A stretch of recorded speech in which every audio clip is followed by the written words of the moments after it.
Assalamualaikum warahmatullahi wabarakatuh. Hai semuanya, selamat datang kembali di Chemistry, cerita mistis para pendaki. Gimana kabar kalian minggu ini? Semoga sehat dan selalu dalam lindungan Tuhan Yang Maha Esa. Amin. Oke, di kesempatan kali ini gue akan membacakan kisah dari Gunung Lawu. Kisah ini bersumber dari seseorang yang tidak mau disebutkan namanya. Beliau meminta untuk disamarkan saja namanya. Kita sebut saja namanya Iqfa. Kenapa Iqfa, bang? Ya kan samar. Oke, masuk ya.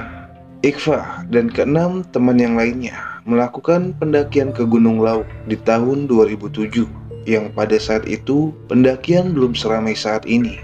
Jadi seperti apa kisah Iqfa dan teman-temannya itu? Silahkan menikmati alur ceritanya. Teruntukmu, sahabatku. Cerita ini mengangkat masa lalu saya ketika masih awal masuk di sekolah menengah atas bersama dengan 6 teman lainnya. Sebut saja namanya Penceng, Belentung, Jojon, Upil, Kodok, dan Korip. Kami bertujuh dulu teman tongkrongan, walaupun beda SMP, namun seringkali nongkrong bareng dan menjelajah ke dalam hutan. Maklum, anak remaja sifat penasaran masih membara. Keluar masuk naik turun bukit hanya untuk mencari sesuatu yang tidak jelas. Bahkan hanya sekedar nongkrong di sungai yang jauh dari warga sambil ngudut. Ngudut itu merokok ya. Tatkala setelah masuk SMA, kami masih sering nongkrong dan bolos bareng. Saat itu ketika kami sama-sama membolos sekolah, di tongkrongan kami merencanakan pendakian ke Gunung Lawu. Yang kala itu pendakian Gunung Lawu belum seramai sekarang. Dan untuk persewaan alat masih terbatas. Dari si Belentung yang ikut ekskursi Spala, kami yakin kalau Belentung bisa memimpin kita untuk pendakian. Ditujulah Gunung Lawu via Cemara Sewu. Planning dipersiapkan. Semuanya kita serahkan ke Belentung untuk mendata alat dan juga keperluan kita selama pendakian. Namun si Korip mengcancel untuk ikut nanjak. Kata dia ibunya mau berangkat merantau. Si Korip ini bisa dikatakan sahabat saya. Dari SMP hingga SMA, kami berangkat sekolah berdua, main berdua, tempat duduk pun sebangku. Dan di sidang BK pun ya tetap berdua. Nama kami pun terpampang di whiteboard BK, juga berdua. Singkat cerita, hari H pun tiba. Ketika Belentung datang ke rumah saya, sambil membawa alat-alat outdoor yang kala itu asing di mata saya. Packing-packing pun dilakukan. Motor-motor kami pun di-starter dan mulai perjalanan ke jalur Cemoro Sewu. Maklum, dulu yang tahu jalan hanya Belentung. Kami semua ngikut di belakang motor Belentung yang asapnya seperti fogging. Ngebonceng Jojon saya sambil SMS-an sama Korip. Katanya dia juga mau berangkat ke rumah ibunya. Lalu Korip hanya pesan minta oleh-oleh bunga dari Lawu. Belum sempat pertanyaan bunga apa yang dimaksud Korip, SMS saya sudah tidak dibalas. Jam 1 siang kami tiba di base camp Cemoro Sewu. Motor diparkir dan kami minta izin untuk melakukan pendakian. Semua ditangani sama Belentung, yang saat itu dia menjadi senior kami. Kami yang awam hanya merokok dan lihat-lihat sekitar. Saat itu Belentung mengecek semuanya, apa yang belum dibawa atau kelupaan. Setelah menurut Belentung cukup, kami pun diajak melingkar untuk berdoa. Perjalanan ini dipimpin Belentung dan si Jojon minta paling belakang. Bismillah, kita mulai menapaki kaki di jalur bebatuan Cemoro Sewu. Pendakian waktu itu diisi dengan bercanda, menceritakan anak-anak sekolah lain dan guru-guru di sekolah masing-masing. Tak berselang lama, pos 1 kita sampai. Pendakian kala itu masih sepi. Sesekali ada yang turun mas-mas mahasiswa yang terlihat dari baju dan alma mater yang digunakannya. Dan masih banyak warga yang mencari ranting dan dedaunan. Si Belentung ngajak kami rehat di pos 1 sambil nyebat dan ngemil. Kita ngobrolin si Korip. Tadi ketika berangkat nanjak, handphone kami di SMS sama Korip dengan kalimat yang sama. Yang intinya dia berpamitan tidak bisa ikut, terus minta oleh-oleh bunga. Jam pun kian berlalu. Kami naik masih di atas pos 2. Dan dari barat, semburat warna merah jingga menandakan waktu sudah masuk petang. Senter pun kami persiapkan, dan kami dengan PD-nya melanjutkan perjalanan. Belentung mengajak untuk segera ke Sendang Derajat untuk ngecamp biar tidak kemalaman. Penceng yang sudah mulai lelah saat itu meminta kepada saya untuk bergantian membawa tasnya dan juga berganti posisi. Ya, kala itu benar-benar gunung masih sepi pendaki. Hanya ada 1, 2, 3 rombongan yang mendahului kami, dan tidak jarang bapak-bapak dengan peralatan apa adanya. Tapi kalau dilihat dari pakaiannya, mereka melakukan pendakian untuk berziarah atau berritual. Karena di gunung ini masih kuat adat istiadatnya, dan dipercaya masyarakat untuk menyepi atau sebatas merenungkan diri sesuai kepercayaannya. Maghrib pun tiba, kami di atas pos 3 yang berhenti untuk mengistirahatkan pundak dan berbagi rokok untuk melepas cuaca dingin saat itu. Setelah sebatang rokok habis, kami pun lanjutkan perjalanan. Kali ini, Belentung di depan minta ditemani Upil. Kata Belentung, dia nggak berani kalau sendirian di depan. Ya, memang malam itu rasanya sunyi. Entah kenapa, Jojon yang formasi awalnya di belakang, tahu-tahu ia berlari ke depan. Kenapa, Jon? Ada yang ikut jalan di belakangku. Mana? Nggak ada. Udah jangan dibahas. Ayo jalan. Ya udah, aku di belakang deh. Saat itu saya pun memberanikan diri untuk menggantikan posisi Jojon. Dan memang benar apa yang dikata Jojon. Kita serasa diikuti. Namun saat itu saya berdoa dan membaca apa yang saya bisa. Bahkan saya yang sedikit peka, kanan kiri saya seperti ada yang mengawasi. Namun saya biarkan sesuai anjuran Belentung untuk tidak terlalu fokus sama begituan. Dari depan Upil berhenti dan menyoroti sisi kiri jalur dengan senternya.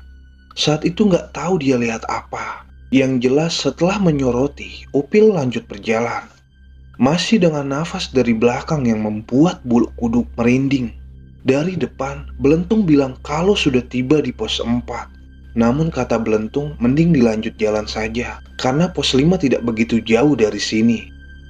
Kemudian jalan kita maksimalkan, tanpa merasa lelah agar ketakutan yang ada segera sirna. Kemudian kami pun melewati goa yang mulutnya begitu besar, dan ada pelang nama yang bertuliskan Sumur Jolotundo. Kami pun bertemu peziarah yang sedang duduk di samping jalur saat itu. Kemudian kami diminta untuk menindai di pos 5 atau di Sendang Derajat, dikarenakan beberapa hari ini puncak badai angin. Dan setelah selesai ngobrol, kami pun lanjut berjalan. Namun si Penceng yang posisinya di depan saya kemudian membisiki, "Fa, tadi itu orang apa bukan ya?" "Itu orang. Tadi kita lihat semua kok. Kok berani ya di sini sendirian?" "Ya, namanya juga ritual, Ceng. Masa nggak berani? Ya harus beranilah." "Itu tadi ritual. Kalau orang kejawen begitu. Kayak mbahmu ya, Dok." "Iya, kata mbakku, ritual itu untuk mencari ketenangan, ilmu, atau bahkan mencari wangsit." Saat kami melewati jalur di savana, si kodok seperti memberi hormat ke orang tua dengan menunduk dan berkata, "Mari." Dan saat saya dan Jojon melewati batu itu, dalam hati saya mengucapkan salam. Dan 20 menit setelahnya, kami akhirnya tiba di Sendang Derajat. Lega sudah perjalanan panjang yang melelahkan ini. Sisa cemilan yang dari tadi tergantung di tas Upil kita buka saat itu untuk sekedar mengusir dingin dan membantu Belentung untuk mendirikan tenda. Waktu itu Belentung bawa satu tenda yang sangat besar sekali. Model tendanya seperti tenda kemah anak sekolahan. Modal tali menali kami dirikan tenda. Dan setelah tenda berdiri, kami pun masuk ke dalamnya untuk sekedar berganti celana atau berganti kaos. Belentung dari mulut tenda menanyai apakah besok kita lanjut naik ke puncak atau siangnya. Dan Jojon pun hanya menjawab, yang penting kita bisa tidur dulu malam itu. Masakan mie buatan chef Belentung sudah matang. Saatnya kini kami semua mengambil piring plastik yang sudah kami bawa. Namun entah kenapa, kodok membuka obrolan dengan,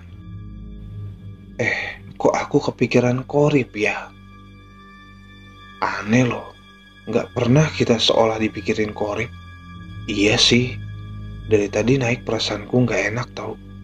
Ada apa ya? Kalian merasakan juga nggak? Bahkan saya rasa ada apa-apa nih sama Korip. Obrolan kami pun mulai ke arah mana-mana. Setelah kami makan, si kodok mengajak saya untuk membuang air kecil. Karena tenda kita di tanah lapang, kita pun berjalan agak jauhan ke pinggir yang ada rindangnya pohon. Dan setelah clear membuang hajat, dari belakang, atau tepatnya dari arah Goa Jolotundo, kami didatangi oleh lelaki parubaya. Lelaki itu tidak memakai alas kaki dan berpakaian serba hitam dan bau wangi dupa dari bajunya. Kulo nuwun dek, besok jangan naik ya, mending turun saja. Saya rasa mending turun dek, lagi pula di puncak badai. Walah, iya pak, terima kasih sarannya. Iya dek, ada pesan yang belum sampai. Saya mendengar kata pesan yang belum sampai. Seketika ingin bertanya kepada bapak itu, namun belum sempat bertanya. Bapak itu berpamitan kembali ke jalur arah jalan Goa Jolotundo. Kemudian saya dan kodok pun kembali berjalan ke tenda dengan bertanya-tanya di dalam hati. Bapak itu tadi yang duduk di pinggir jalan pas kita naik bukan sih? Iya, Fah. Dia yang menyepi di sini. Kamu merasakan aura-aura gimana gitu gak? Iya sih, merinding. Tapi bukan karena dingin dan bau dupa juga. Tapi perkataannya kayak peringatan ya dok. Iya, kayak si mbahku kalau ngomong. Mbahku kan juga sering nyepi gitu, Fa. Setelah nyepi, mbahku sering mewanti-wanti. Beneran kejadian. Kali ada sesuatu yang tidak bisa diceritakan bapak itu. Tapi kok nyuruh kita pulang ya? Mungkin ngasih tahu kali kalau di atas badai. Iya sih, di sini anginnya juga udah kenceng banget. Sesampainya di tenda, kami pun hanya diam. Saat itu waktu sudah menunjukkan pukul 12 malam. Wajar kalau suhunya dingin. Dan saat kami rebahan, gantian Belentung yang ajak-ajak untuk pipis. Namun tidak ada yang ingin pipis. Dan Belentung pun dengan ditemani Senter mencari semak yang di dekat-dekat tenda untuk melaksanakan tugasnya. Saat Belentung sedang membuang hajatnya, terdengar ada suara kersak-kersak seperti rumput yang bergesekan dengan kain. Dicarinya lah dengan Senter, namun tidak kelihatan. Dan setelah hajatnya selesai, dia pun jalan kembali ke tenda. Namun dari arah jalur, ada nenek-nenek tua yang sedang membawa karung berjalan kaki mendekatnya. Namanya juga penasaran dan kasihan dengan nenek itu, Belentung pun menghampiri nenek tersebut. Dan saat itu, nenek tersebut menyuruh Belentung dan kami semua untuk turun. Nenek itu mengaku kalau ia sedang mencari daun untuk jamu tradisional dan takut kalau kita kenapa-napa. Makanya ia meminta untuk kami turun semua. Dan ia juga berpesan untuk tidak kaget ketika turun nanti, karena ada yang tidak terduga. Namun belum selesai Belentung memahami kata dari nenek itu langsung berpamitan untuk mencari daun. Kemudian Belentung pun kembali ke tenda dengan tanda tanya. Sesampainya di tenda, dia melihat kami yang sudah tertidur dengan pulasnya. Karena kami baru sekali naik gunung, jadi wajar kalau kami kelelahan. Tanpa membangunkan kami, Belentung pun rebahan di samping kodok. Namun, saat ia sedang menata tempatnya untuk rebahan, tiba-tiba tali di tenda sebelah Belentung lepas dikarenakan angin yang sangat kencang. Dengan terpaksa, Belentung pun keluar tenda untuk kembali memasang tali. Dan saat ia memasang tali, dari kejauhan, ia merasa ada yang mengamati dari sorot lampu dan remang-remang mata kucingnya. Perawakannya seperti Korip, namun dari ilmu dan pengalaman pendakian Belentung, ia hanya mencoba berpikir positif. Mungkin ini hanya halusinasi dari efek kelelahannya, bisa jadi yang tidak nyata menjadi nyata. Dan setelah selesai menali, Belentung pun masuk dan tidur tepat di sebelah kodok. Setelah lelap tertidur semalaman, kami pun dibangunkan oleh gempuran angin yang belum berhenti. Kemudian yang lainnya pun membuka mata satu persatu. Setelah itu mereka pun memasak air untuk menghangatkan tubuh mereka. Dan juga sambil membicarakan apakah nanti akan naik ke puncak atau tidak. Dan dari hasil voting, Akhirnya Belentung memutuskan untuk kita semua turun. Dan kemudian kami pun merebus mie untuk mengganjal perut. Dan setelah menyantapnya, kami pun segera membongkar tenda dan mempersiapkan untuk turun. Belentung sebagai senior kami, ia pun membagi tugas dan memberi saran untuk tetap bersama saat kabut seperti ini. Ya, kala itu sedang terjadi kabut yang sangat pekat. Waktu pun terus berlalu. Saat itu sudah jam 9 pagi. Namun kabut masih saja menyelimuti. Kami pun mulai turun dan perlahan melewati Sendang Derajat. Tak lupa kami mengisi 2 botol air dari Sendang untuk persediaan minum kita. Kami mulai menyusuri savana setelah Sendang yang waktu itu benar-benar berkabut. Dan tak lama kemudian kami pun sampai di pos 5 dan sumur Jalatunda. Namun dari jalur itu kami melihat ke dalam yang begitu gelap dan wangi dupa. Kami pun tidak berani masuk untuk mencari bapak-bapak yang semalam menasehati kami. Lantas Belentung pun menganjurkan meninggalkan 3 batang rokok untuk sekedar berterima kasih di jalan turun goa yang ada daun pisang dengan sesajennya. Kata Belentung, cara ini adalah cara berterima kasih. Entah itu goib, entah itu nyata. Kemudian kami pun menyusuri jalan menuju pos 4 ke pos 3 dengan angin yang masih saja berhembus. Dan akhirnya kami pun sampai di pos 1. Saat itu waktu menunjukkan pukul 1 siang. Jojon pun iseng menghidupkan HP-nya karena sinyal di area itu kadang masuk kadang tidak. Jadi pesan masuk atau pemberitahuan dari HP-nya tidak maksimal.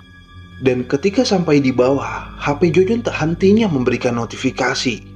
Karena penasaran, lantas ia buka. Sambil berjalan, dia melihat handphonenya bahwa ada nomor baru yang mengirimkan pesan.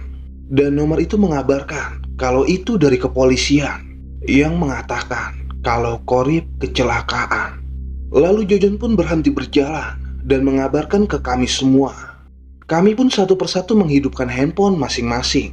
Karena masih dalam kawasan hutan, sinyal pun belum bagus untuk menerima pesan.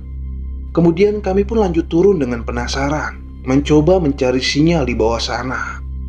Setelah sampai di base camp, Jojon ternyata sudah mengambil identitas dan melaporkan jam turun kami.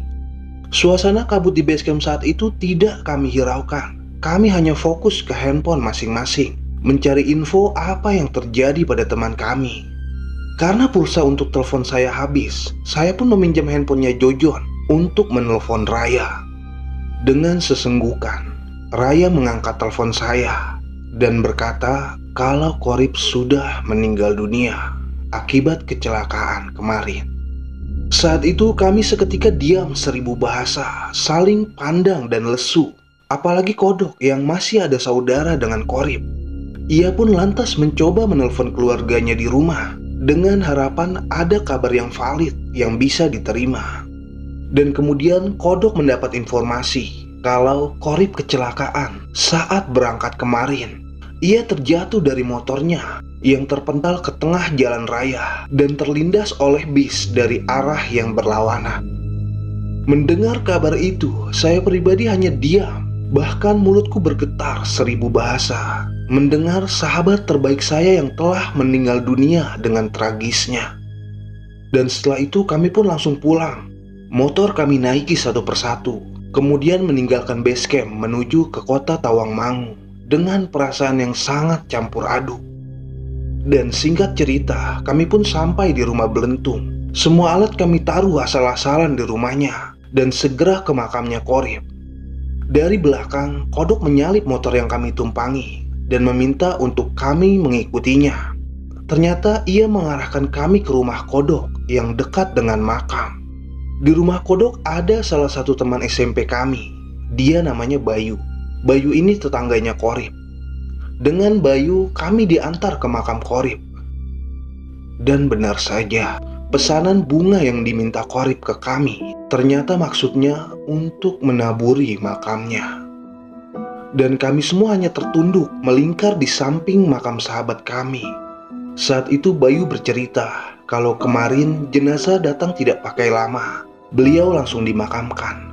Kotak jenazah pun sudah dipaku dari rumah sakit. dan keluarga tidak bisa melihat wajah Qorib yang terakhir kalinya. Berarti dengan kondisi seperti itu, Qorib benar-benar mengenaskan. Selamat tinggal kawan, selamat jalan. Maaf, kami tidak sempat membawakan bunga untukmu.